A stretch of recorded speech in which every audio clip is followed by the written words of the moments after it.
கடகராசிக்காரர்கள் கோடீஸ்வரர் ஆகணும். என்ன தொழில் பண்ணலாம்? கடகராசிக்காரங்க அதிகமா பயணம் செய்யக்கூடிய நபர்களாக பல பேர் இருப்பாங்க. கணவன் இருந்தா மனைவி கிட்டயோ, மனைவியாக இருந்தா கணவன்கிட்டயோ குடும்ப பொருளாதாரத்தை அவங்க ஒப்படைச்சிருவாங்க. பயணங்களினால் இவங்களுக்கு லாபம் உண்டாகும். 14 வயசு, 26, 30 இந்த மாதிரி வயசுகள்ல இவங்களுக்கு யோகத்தை பெறக்கூடிய வாய்ப்பு இவங்களுக்கு வந்து சேரும். பணத்தை சேமிக்கணுங்கிற எண்ணம் இருக்கும். பணத்தை சம்பாதிக்க பாடுபடுவாங்க. பணத்தட்டுப்பாடு ஆனா இருந்துகிட்டே இருக்கும்.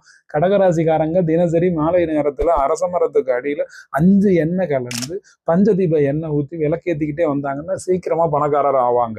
உணர்ச்சி வசப்படுறதை குறைச்சிட்டு உணவகம் ஆரம்பிக்கலாம். நீர் சார்ந்த தொழில்கள் எதுல வேணாலும் முதலீடு செஞ்சு தொழில் ஆரம்பிக்கலாம். நல்லா இருப்பாங்க. நிதிநிலை உயரும். இன்னும் நிறைய தகவல் வேணும்னா அதிர்ஷ்டம் அப்படின்னு தகவல் அனுப்புங்க. எனக்கு வாட்ஸ்அப் பண்ணுங்க. கமெண்ட் பண்ணிட்டு ஸ்கிரீன்ஷாட் எடுத்து அனுப்பி வைங்க. நான் என்னென்ன ராசிக்காரங்க என்னென்ன தொழில் பண்ணலான்னு உங்களுக்கு டீட்டெயில் அனுப்பி வைக்கிறேன். நல்லா இருங்க. புது கணக்குங்கிற தலைப்புல குபேர யோக பயிற்சி ஏப்ரல் 14 சித்திரை 1ஆம் தேதி நடக்க போகுது. ஜாயின் பண்ணுங்க.